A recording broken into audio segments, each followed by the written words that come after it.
오늘은 제가 설교가 좀 짧고요. 대신에 설교 후에 기도하는 시간을 좀 가질까 합니다. 설교 짧다고 하니까 안 믿는 것 같은데. 현대 기독교 신앙에 널리 퍼진 사이비가 있습니다. 좀 무거운 얘기지만 꼭 말씀드리고 싶어요. Counterfeit version of Christianity. 사이비, 현대 기독교에 널리 퍼진 사이비 중에 하나는요, 바로 율법주의입니다. 리걸리즘. 사이비라는 말은요, 사이비, 같지만 아니다라는 말이죠. 비슷하지만 똑같지 않은 겁니다. Similar but not the same 이라는 말이에요. 어떤 사이비가 있는가? 이런 사이비가 있어요. 하나님 믿으면 일요일에 교회 와야 된다. 하나님 믿는 사람은 술이나 담배, 마약 같은 거 하면 안 된다. 더 나아가서 교회 봉사를 해야 믿음이 좋은 거다 라고 생각하는 겁니다. 이런 식의 무엇을 해야 한다 혹은 무엇을 하지 말아야 한다라는 말들이 율법주의입니다. 이것은 사이비예요. 비슷하지만 아닌 겁니다. 그러나 오해하지는 마십시오. 하나님 믿는 거랑 교회 공동체 예배에 참석하는 거랑 무관하다는 말씀을 드리는 것은 아닙니다. 이렇게 오해하는 사람들이 참 많은 시대이죠. 하나님을 잘 믿는 사람은 주일 교회 공동체 예배에 나가게 되어 있습니다. 나가야 한다가 아니라 나가게 되어 있어요. 하나님을 잘 믿으면 자연스럽게 술, 담배와 멀어집니다. 자연스럽게 마약을 끊을 수 있게 됩니다. 물론 도움이 필요하겠지만요. 의학적인 도움이 필요하겠지만 예수님의 나를 향한 그 사랑을 깨달으면 나도 그 주님을 위해 뭔가 하고 싶어지는 게 당연합니다. 그래서 예수님의 몸된 교회를 위해서 뭔가 섬기고자 하는 마음이 들게 되어 있습니다. 그러나 이것을 해야 한다라고 말하는 순간 사입이라는 거예요. 마치 이런 것과 같습니다. 그림을 보여주시면 하얀 말에 검은 줄을 그려놓는다고 해서 말이 horse가 얼룩말, 지브라가 되지 않는 것과 마찬가지 이치입니다. 여러분, 말과 얼룩말은 완전히 다른 종인 거 아시죠? 스피시즈가 완전히 다릅니다. 비슷하게 생겼지만 다른 종이에요. 염색 숫자를 찾아보니까 말은 64개가 있는데 지브라는 46개가 있어요. 제가 말씀드리는 게 또 이렇게 말씀드리면 그러니까 나는 어차피 안 변해 막 이렇게 말씀하시면 안 돼요. 변화가 불가능하다는 의미로 말씀드리는 게 아니라 무늬만 바꾼다고 되는 게 아니라는 말씀을 드리는 겁니다. 예수님을 잘 믿으면 내 삶에 나타나는 행동과 변화들이 있습니다. 그런데 그것은 내면의 변화로부터 시작되는 거예요. 그 내면의 변화가 즉각적으로 나타나는 경우도 있습니다만, 그래서 사람이 하루아침에 달라지는 경우도 있습니다만, 많은 경우 우리 마음의 내면의 변화는요, 우리 몸의 변화와 같이 천천히 나타납니다. 제가 이 다리가 불편한데요. 이게 좀 낫는 과정이 저도 좀 빨리 낫으면 좋겠어요. 언제 낫지 하는데 제가 그렇게 조급해하면 여러분 저에게 뭐라고 그러시겠어요? 시간이 걸려요 그러시겠죠? 목사님 좀만 참고 기다려보세요. 시간이 지나면 괜찮아질 겁니다. 말씀하시는 것처럼 우리의 마음도 그렇다는 거예요. 물론 율법적인 사고는 필요합니다. 그러니까 내가 안 되는 거 해보려고 하는 것은 중요해요. 노력하는 것은 중요합니다. 그러나 율법주의는 경계해야 됩니다. 율법주의란 뭐냐면 그런 과정을 다 무시하고 그냥 하얀 말에 검은 줄로 페인트하는 거예요. 이래야 한다, 저거 하지 말아야 된다는 식으로 덮어 씌우는 겁니다. 사입이에요. 비슷하지만 다른 겁니다. 이러한 율법주의적인 생각에 사로잡혀서 하나님 믿는 사람들이 너무나 많은 시대라는 생각이 듭니다. 교회에서 그렇게 가르치고 교회에서 그렇게 배우는 거예요. 우리 성도들 간에 은근히 그런 메시지들을 두고 받는 겁니다. 교회 나오는 사람이 저래도 되나? 여러분, 근데 내면의 변화가 중요한데요. 이 내면의 변화에 신경 쓰지 않고 오직 겉으로 드러나는 행동 변화와 성과, 퍼포먼스만 바라보게 됩니다. 그러다 보니 어떻게 되죠? 어느 순간에 교회가 완벽한 사람들의 모임이 되어버려요. 진짜 속에서 완벽한 게 아니라 완벽한 페인트 칠을 한 사람들의 모임으로 변해버리는 겁니다. 만일 이 가운데서 교회 공동체 가운데서 나의 죄가 드러나면 큰일 나는 것처럼 생각하게 되는 거예요.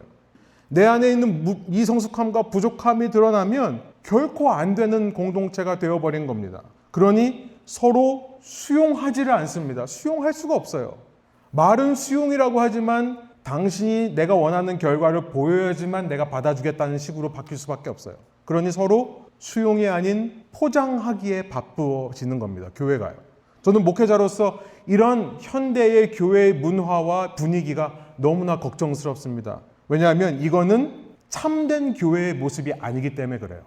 우리가 성경에서 발견하는 참된 교회의 모습이 아니라 이건 사입이기 때문에 그렇습니다. 비슷하지만 참된 공동체가 아니기 때문에 그래요. 교회 안에 이런 사이비적인 분위기와 사이비적인 크리스천 문화와 사이비 신학이 자리 잡으면 그 공동체 안에서 가장 먼저 사라지는 것이 회개라는 단어예요. 회개라는 단어입니다. 사람들은 더 이상 회개하지 않고요. 회개하는 사람을 참아주지 않습니다. 수용해주지 않습니다. 회개한다는 것은 내 잘못이 먼저 드러나는 것을 전제로 하지 않습니까?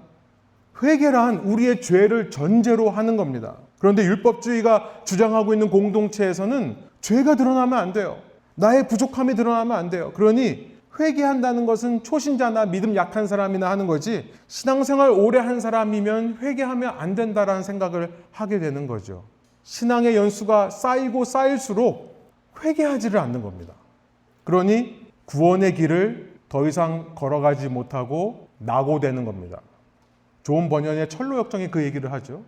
이건 그냥 믿음에 문제가 있는 정도가 아니라 아예 구원의 길에서 낙오되는 문제입니다. 왜냐하면 구원의 길이란 처음부터 끝까지 회개로 이루어지는 길이기 때문에 그래요. 구원의 길에서 낙오하면 어떤 현상이 벌어집니까? 사람은 본질적으로 종교적이에요. 우리는 본성적으로 어떤 존재를 섬길 수밖에 없는 사람들입니다. 하나님의 형상으로 창조된 사람은 하나님이 아니면 채워지지 않는 뭔가가 있어요. 그러니 구원의 길에서 떨어지면 낙오되면 사람은 당연히 이 마음에 있는 이 빈 공간을 하나님 아닌 다른 세상의 신으로 채우려고 노력을 하죠. 그게 우상숭배입니다. 그래서 여러분 구약의 역사를 보면 이 율법주의에 빠진 이스라엘이 기가 막히게도 우상숭배에 빠지게 되는 거예요. 겉으로는 하나님의 백성이라고 하지만 겉으로는 그렇게 율법을 사랑하고 율법을 지키기 위해 노력하지만 속으로는요 강대국을 사모합니다. 끊임없이 강대국을 좋아해요. 이집트, 아시리아, 바빌론, 로마에 이르기까지. 또 문명이 만들어내는 발명품들을, 군사력들을 의지해요. 그리고 사람의 손으로 만든 우상을 의지하려고 합니다. 그게 오늘 본문 3절에 나오는 말씀이에요. 우리 3절 다시 한번 읽어보겠습니다. 다시는 아시리아에게 우리를 살려달라고 호소하지 않겠습니다. 군마를 의지하지도 않겠습니다. 다시는 우리의 손으로 만들어 놓은 우상을 우리의 신이라고 고백하지도 않겠습니다. 고아를 가볍게 여기시는 분은 주님밖에 없습니다. 우리가 성경 읽기 구약이 이제 거의 끝나갑니다만 구약의 역사가 이거죠. 하나님을 사랑하고 하나님의 법을 목숨처럼 지킨다는 그 하나님의 백성이 내면의 변화를 일으키기는커녕 이 과정을 다 무시하고 율법주의만을 강조한 결과 우상숭배가 끊이지 않고 그들의 삶을 따라다니는 겁니다. 내 속에 문제가 없다라고 생각하면요, 사람은 그 다음부터는 겉을 꾸미기에 정신이 없어요. 이제는 겉을 꾸미고 화려하게 치장해 줄 수 있는 세상 신들을 따라가게 되는 겁니다. 그러나 하나님은요, 이 호세아의 메시지가 무엇입니까? 이런 이스라엘을 참고 기다리신다는 거예요. 이게 호세아가 자신의 삶으로 외친 하나님의 말씀, 메시지가 아닙니까? 호세아는요, 음란한 여인, 곧 참된 남편인 자신이 아닌 다른 남자와 관계를 가진 그 아내를 기다려주고 참아주는 삶을 살았습니다. 그녀가 언젠가 자신의 인생의 밑바닥에서 깨닫고 돌아올 때 그때 그녀를 다시 돈 주고 사와서 자기의 아내로 삼았던 호세아예요. 아니, 자기 아내인데 자신을 떠나 다른 남자랑 바람을 피다가 결국에는 누군가의 노예로 전락해버린 사람을 다시 내가 돈 주고 사온다면 그 마음이 어떻겠습니까? 그런데 그것이 바로 하나님의 마음이라는 것을 깨달은 거예요. 그래서 자신의 삶으로 하나님의 마음을 깨달은 호세아가 선포합니다. 1절, 2절이에요. 우리 다시 한번 한 목소리로 1절, 2절 읽어보겠습니다. 이스라엘아, 주 너의 하나님께로 돌아오너라. 내가 지은 죄가 너를 거꾸로 튀었지만 너는 말씀을 받들고 주님께로 돌아와서 이렇게 아뢰어라. 우리가 지은 모든 죄를 용서하여 주십시오. 우리를 자비롭게 받아주십시오. 수송아지를 드리는 대신에 우리가 입술을 열어 주님을 찬양하겠습니다. 자신에게 반역하고 그래서 자신을 떠나 돈과 쾌락을 쫓아 갔던 그 둘째 아들이 깨닫고 돌아올 때 그를 받아주시는 아버지처럼 하나님은 우리가 드리는 그 무엇을 원하시는 분이 아니라 우리 자신을 원하시는 분이셨다는 것을 알게 되죠. 부모의 마음이죠. 아무리 자식이 죄를 지어도, 아무리 부모의 마음을 아프게 해도 자식은 자식인 겁니다. 4절에 보니까요, 그는 실은 내가 이미 그 자식에 대한 분노를 풀었다라고 말씀하세요. 이미 풀었다. 돌아오기 전인데도. 그리고 그들의 반역하는 병을 고쳐주고 있다라는 말씀을 하시고 계십니다. 그는 그 반역하는 마음을 되돌리는 일에 깊이 관여해 오고 계신 겁니다. 다만 강제적으로 이래야 한다, 저걸 하지 말아야 된다는 식으로 사람의 마음을 되돌리시는 게 아니라, 율법적으로 하시는 게 아니라, 혹은 너 내가 말하는 대로 안 하면 너 때린다는 식으로 협박해서 사람을 바꾸시는 게 아니라 기다리면서 이 일을 하신다는 것을 말씀하세요. 누가 참교육이라는 드라마를 보고서는 추천해줘가지고 아이들과 같이 봤다가요, 너무 놀래가지고, 저는 안 봤습니다만 아이들은 계속 보더라고요. 근데 제가 너무나 충격받은 거는 뭐냐면, 제가 최근에 뭐 이렇게 드라마나 영화를 안 보다가 갑자기 봐서 그런지 그렇게 욕설과 폭력이 난무하는 드라마, 저는 정말 충격이었어요. 요즘 사람들은 이런 걸 정말 아무렇지도 않게 보는구나. 근데 더 충격적인 건 뭐냐면 그 드라마 내용입니다. 여러분, 그렇게 때리는 게 참교육입니까? 그거는 참교육이 아니죠. 참 분풀입니다. 물론 통쾌한 건 알겠어요. 사람들이 왜 통쾌했는지는 알겠지만, 여러분, 사람은 그렇게 변화되지 않습니다. 절대 그렇게 변화되지 않아요. 우리 주님이 우리가 그렇게 변한 줄 아셨다면 그렇게 손바닥으로 때리실 거예요. 우리 주님이. 그런데 이 호세아서 본문에 나와 있는 주님의 방법은요, 강제가 아니에요. 율법적으로 해라 잔소리해서 바꾸는 게 아닙니다. 협박도 아니에요. 너 참교육한다, 이것도 아니에요. 때로 시간이 걸리고 한참을 돌아가더라도 참고 기다리신다는 것을 5절에 말씀하시는데, 저는 이 5절의 말씀이, 성경에는 모든 말씀을 사랑하지만 그 중에서 저에게 너무나 특별한 사랑이, 마음이 열리는 그런 말씀입니다. 노란 부분만 제가 읽어볼게요. 내가 이스라엘 위에 이슬처럼 내릴 것이니. 하나님께서 이스라엘 위에 이슬처럼 내리시겠다. 저는 이 말씀이 너무나 좋습니다. 성경 전체에서 가장 아름답고 놀라운 표현 중에 하나라는 생각이 들어요. 여러분, 하나님께서 폭풍이 되셔서 그 무지막지한 비바람으로, 권력과 위험으로 사람을 찍어 누르고 압도하시겠다가 아니라, 물론 하나님은 그런 분이십니다.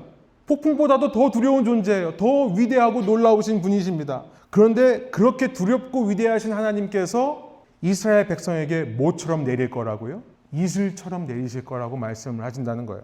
마치 엘리야에게 말씀하실 때 바람이 부는데요, 산이 쪼개집니다. 돌이, 바위가 쪼개져요. 그런 강한 바람으로 임하시지 않고, 또 온 땅을 흔드는 지진 혹은 모든 것을 태울 수 있는 불로 임하시지 않고, 세밀한 음성, 조용하고 부드러운 음성으로 엘리야의 마음을 움직이셨던 것처럼 이슬로 이스라엘 위에 내리시겠다. 그래서 이슬에 옷이 젖듯이 언제 적셨는지도 모르는 방식으로 역사하시겠다라고 말씀하시는 겁니다. 그럼 기독교의 이단 중에 구원파라는 것이 있습니다. 몇 날 몇 시에 구원을 어디서 어떻게 받았는지 정확히 알고 있어야지만 구원받은 거다라고 말하는 이단이에요. 이런 사람들은요, 하나님을 무슨 태풍으로만 이해하시는 분들입니다. 그것도 그냥 태풍이 아니라 캐러고리 5 정도 되는 태풍으로 기억하는 분들이 그런 생각을 하는 거죠. 여러분, 이런 캐러고리 5 정도 되는 태풍은요, 이 기록을 찾아보면 몇 날 몇 시에 어디에 임했는지 정확하게 기록되어 있습니다. 2026년은 이제 막 이 태풍 시즌이 시작되었으니까 아직은 없는데요. 작년 캐러고리 5 태풍이었던 에린이라고 하는 태풍의 기록을 찾아보니까 8월 11일 날, 이번에 월드컵으로 유명해진 나라죠. 케이프 버데라고 하는 서아프리카의 작은 섬 옆에서부터 시작돼서요, 이게 미국 본토까지 위협을 주었던 캐러고리 5 폭풍입니다. 하나님은 그렇게 역사하시는 분이 아니라는 거예요. 그는 우리의 마음을 이슬처럼 적셔주십니다. 그래서 몇 날 몇 시에 내 마음이 이렇게 바뀌었는지 모르게 역사하시는 분이라는 거예요. 여러분, 이게 얼마나 감격적인 말입니까? 왜 감격적이냐면, 여러분, 사람은요, 조금씩 마음을 바꿔주셔야지만 사람은 자기가 하나님을 사랑하는 거라고 인식하는 존재이기 때문에 그래요. 여러분, 사랑이라는 것은 강압으로 되는 것이 아닙니다. 그렇죠? 사랑은 율법으로 되는 게 아니에요. 해야지. 왜 못하냐? 따져서 되는 게 아니에요. 억지로, 강요로 할 수 없는 것이 사랑입니다. 그것을 아시기에 주님은 우리 내면에 이슬비처럼 역사하시는 거예요. 그래서 우리가 내가 하나님을 사랑한다라고 고백할 수 있는 존재로 세우시기 위해. 그래서 5절, 6절입니다. 이렇게 이스라엘 위에 이슬처럼 내리니 그 결과 어떤 결과가 이어집니까? 우리 한번 한 목소리로 5절, 6절 읽겠습니다. 이스라엘이 나리꽃처럼 피고 레바논의 백향목처럼 뿌리를 내릴 것이다. 6절, 그 나무에서 가지들이 새로 뻗고 올리브 나무처럼 아름다워지고 레바논의 백향목처럼 향기롭게 될 것이다. 그 이슬 같은 하나님 사랑 때문에 이스라엘이 꽃이 피우고 올리브 같은 열매를 맺기 시작하는 건데요. 여러분, 꽃이 피고 열매 맺는 것 시간이 걸리는 겁니다. 그게 참 열매예요. 하나님께서 그냥 급하니까 손으로 쓱쓱 열매를 얼마든지 그려 넣으실 수 있습니다. 그러나 여러분, 그런 열매는요, 그 나무로 하여금 5절에 보면 뿌리가 깊어지게 하지 않아요. 쓱쓱 그려 놓은 열매로는 나무의 뿌리가 깊어지지 않습니다. 여러분, 나무가 그 열매를 맺기 위해 얼마나 고생하며 뿌리를 밑으로 더 양분을 얻기 위해 내립니까? 하나님은 쓱쓱 그려놓는 열매가 아니라 이렇게 시간이 걸려도 맺혀가는 열매를 원하세요. 왜냐하면 그런 열매만이 진짜 향기가 나기 때문에 그래요. 6절에 말씀하시는 것처럼. 손으로 그려놓은 열매는요, 향기 나지 않습니다. 이게 바로 나의 인생이라는 거예요. 하나님께서 우리의 삶을 위해 이런 일들을 계획하고 계신다는 사실. 그래서 저는 한 주간 동안 고민이 있었어요. 그런데 왜 우리는 그런 하나님에게로 돌아가는 것이 이렇게 어색할까? 왜 우리는 내 인생을 그런 주님 앞에 맡겨드리는 것, 그래서 회개하고 돌이키는 것이 왜 이렇게 힘들까? 사실은 제 자신을 돌아보면서 드는 생각이었습니다. 신앙의 연수가 쌓이면 쌓일수록 목사라는 타이틀을 받고 나서 오히려 더 회개하지 못하는 것은 아닌가? 이런 생각이 들었어요. 어쩌면 우리가 하루하루 이 나이가 들면서 자연스럽게 되돌아가지 못하는 성향이 생기나 보다. 우리 어린아이들은 회개를 잘합니다. 잘못했다는 말을 금방금방 해요. 그런데 하루하루 나이가 들면서 우리는 어떤 이별을 경험합니다. 그 이별이란 뭐냐면 다시 돌아올 수 없는 내 생명과 이별하는 것을 우리는 매일매일 경험하게 되죠. 마치 한 번 흘러간 물이 다시는 오지 못하는 것처럼요. 나이가 들면서 용서하고 사과하는 게 힘들어지는 것은 그냥 우리 생각에 과거로 흘러가 버린 일이라고 생각하기 때문에 그래요. 한 번 흘려보내는 것에 익숙해지면 계속해서 흘려보내는 것을 하게 됩니다. 그냥 없던 일처럼 체념하며 살게 돼요. 여러분, 이게 율법주의입니다. 그냥 말 위에 검은 페인트하고 그냥 넘어가는 거예요. 그렇게 주님께로 돌아가자고 하는 이 호세아의 말이 참 어렵습니다. 주님 앞에 돌아간다는 것은 흘러간 내 과거를 굳이 꺼내와서 끄집어내요. 내 앞에 펼쳐 보이는 작업이기 때문에 그래요. 그냥 덮고 넘어갈 수 있는 일인데, 무시하고 지나칠 수 있는 일인데 굳이 그걸 가져와서 펴놓고 하나하나 점검해야 되는 일이기 때문에 그렇습니다. 그런데 그렇게 고민하던 저에게 제가 신학교에서 이 성 어거스틴에 대해서 배우면서 들었던 이야기가 생각이 났어요. 이 관점이 저에게 많은 도움이 되어서 여러분과 나누고 말씀을 마치려고 합니다. 당신은 지금과 마찬가지로 세상의 모든 시간은 물처럼 흘러가는 거라고 생각했던 시대였습니다. 그리스 철학자 헤라클리스토스가 얘기했던 유명한 말이 있죠. 사람은 강물에 한번 발을 담그고 다시는 그 똑같은 물에 발을 담글 수 없다. 인생은 하루하루 흘러가면 그냥 잊어버리는 거고 없어지는 시간이라고 생각하고 있습니다. 이것이 그리스 철학이었고 그리스 철학의 토대를 쌓아온 이 현대 세계예요. 그러니 그렇게 흘러가 버린 시간을 굳이 가서 찾아와서 다시 들여다볼 필요가 없는 거죠. 그러나 어거스틴은요, 우리의 삶이 그렇게 물 하류로 내려가는 것이 아니라 우리는 그 물 앞에서 이 하류로 흘러가는 건 문제가 뭡니까? 나는 그냥 그대로 있고 물만 흘러가는 거예요. 그런데 어거스틴은 무슨 생각을 했냐면 똑같은 강을 바라보면서 아니, 우리는 그 강은 그대로 있지만 하루하루 우리가 상류로 거슬러 올라가는 거구나 라는 생각을 했었습니다. 하루하루 그 물의 근원지를 향해 가는 과정. 여러분, 나의 삶이란 하루하루 없어지는 게 아니라요, 하루하루 나의 근원을 향해 가는 것입니다. 마치 연어와 같이 나라는 존재가 처음 시작된 그 근원, 곧 하나님께로 하루하루 되돌아가는 회귀의 과정으로 인생을 본 것입니다. 여러분 너무나 귀한 통찰이 아닙니까? 하루하루 나의 근원으로 회귀해 가는 과정. 그렇게 하루하루 되돌아가서 마지막에 그 근원이신 하나님과 마주하게 되는 것이 내 인생이고요. 그 전까지 하루하루 내 삶의 회개가 이루어져서 하나님의 나라가 내 삶에 하나씩 조금씩 완성이 되어 마침내 그 마지막 날 영원한 하나님의 나라로 완성되는 것. 이것이 우리의 구원인 것입니다. 말씀을 정리하면서 다시 한번 우리의 신앙을 되돌아보기를 소원합니다. 혹시 믿음 생활하면서 겉으로만 꾸미고 치장하는 부분이 있지 않습니까? 내 속에 그대로 남아있는 것인데 나는 마치 이것이 떠내려 흘러간 것처럼 착각하며 꺼내 들여다볼 생각을 하지 않고 살아가는 것은 아닙니까? 두 팔을 벌리고 계신 하나님의 품으로 어린아이와 같이 되돌아가야 되는데 그게 자연스럽지 못한 내 마음에 굳은 살이 있지는 않습니까? 우리는 여전히 죄 가운데 살지만 이 시간 하나님의 관심은 우리의 죄가 아니라 그 죄의 자리에서 자신을 발견하고 주님께로 되돌아가는 회개입니다. 그 회개란 대단한 게 아니에요. 큰 바람과 지진과 불처럼 대성통곡하고 하루아침에 사람이 바뀌는 그런 것만이 회개가 아니라 부드럽고 조용한 주님의 음성을 날마다 듣는 것입니다.